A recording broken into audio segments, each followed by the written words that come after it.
Hi, welcome back. This is a chance to have a review of checkers, or aka drafts, and all the variants and what I think of them. So, hopefully, you've seen other videos. I'll give you a very quick recap. So, in basic checkers or drafts, a piece moves forwards. It doesn't have to take. When it reaches the other side, in a future turn, it can take backwards. In international checkers, it's on a 10 by 10 board, and you can take backwards, and kings can fly. And in Canadian checkers, it's on a 12 by 12 board, and the same kind of thing applies. But you must take, like in international checkers. In Russian checkers, it's all of those rules again. It's on an 8 by 8 board, but you can bounce around corners.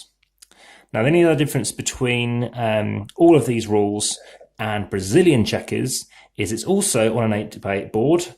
You must take, and additionally, when you reach a king on the other side, it can take backwards, but unlike Russian, it doesn't have to bounce all over the place. So as soon as you reach that place, like in every other version but Russian, you can then start going backwards. But in Brazilian checkers, yes, kings can fly as well. If I've made any mistakes on that, just check the description below and I'll make sure I do, keep up to date. But also, it's me talking, I can't hear you. So if you want to double check anything, please do reply back and you'll see that I'll update that as soon as possible. Additionally, in terms of rating, Brazilian checkers does have quite a high rating. So aside from that, it's like I said, it's international checkers and Brazilian checkers, but it's on an 8 by 8. So a standard board like this, and we're starting A1, and duck goes first, as per usual.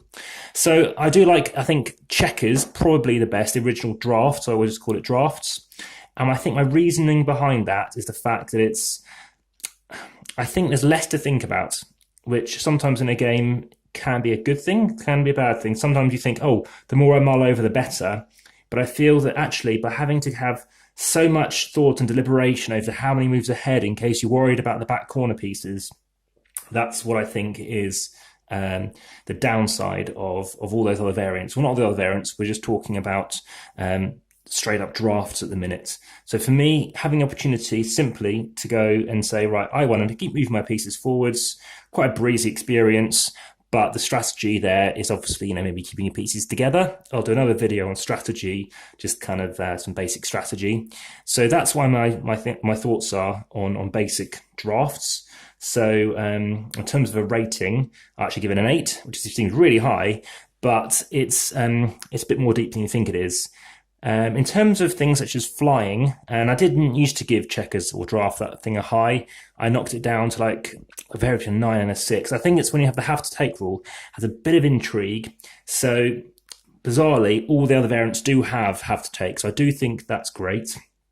But I think that in terms of moving on to say to international checkers, this flying thing and this larger board, well, I don't mind a game taking a bit longer if it's of interest, but if it's just the same kind of game, I can't really see the appeal. So for me, international checkers actually comes at the bottom of the list alongside, I think, Canadian checkers. Just playing on a bigger sized board doesn't really merit any kind of major improvement for me.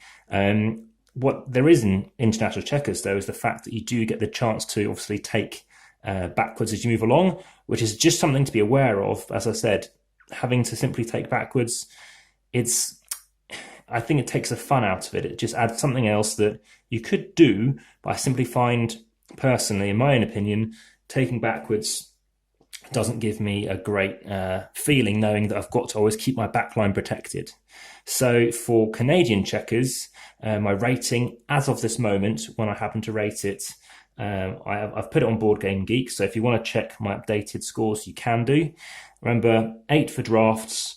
For international checkers, my current rating is 5, so it's quite a low one, but the fact that you can take lots of pieces is nice. That's a nice thing about it. In terms of whether this review is sitting on Board Game Geek, it's actually going to be in the Canadian section. So Canadian checkers, I'm not giving a rating for, purely because I haven't played on a 12 by 12 board, but I think it's the same kind of thing. There's a large board, yes, I can see it's fun to bounce around, and watching and witnessing that bouncing around can be good, but I think the downside is actually having to consider that. So we have Brazilian checkers left, and we have Russian checkers. So remember, the only difference really with Russian checkers is the fact you can bounce off corners, and that seemed great. Now, the fact that hopefully I've going to have a chance to actually be able to take somebody doing that, I don't think it happens in that many games. I'd be curious to know if it does. Then my current rating is 5.9 for Brazilian checkers.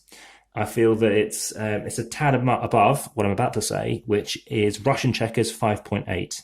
I like the idea of bouncing around corners, but I think knowing that it's not that common to occur, and then suddenly noticing that you're forgetting about that, it can be bad on you, but almost worse for the opponents.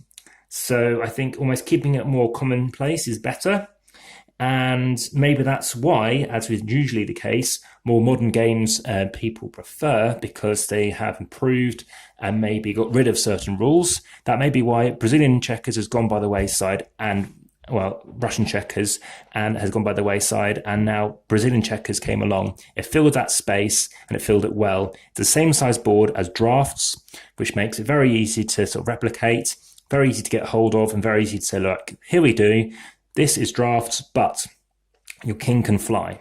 As I said, having this king fly around and knowing you've then got to check every other option, it just has a bit too much analysis paralysis. So for me, I think the original one, despite all those ideas of variants, still works for me.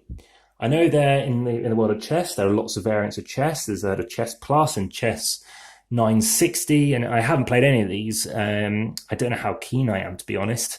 I know there's a thing whereby I think you play all with queens and stuff like this. There's lots of things. Very happy to give them a go. But at the moment in time, I'm more than happy to stick to Draughts as it is. Again, ideally with better pieces. So thanks very much. Unfortunately, I haven't got any other sets at home under lockdown. So this has been Checkers or Draughts. Thanks very much. Have a nice day.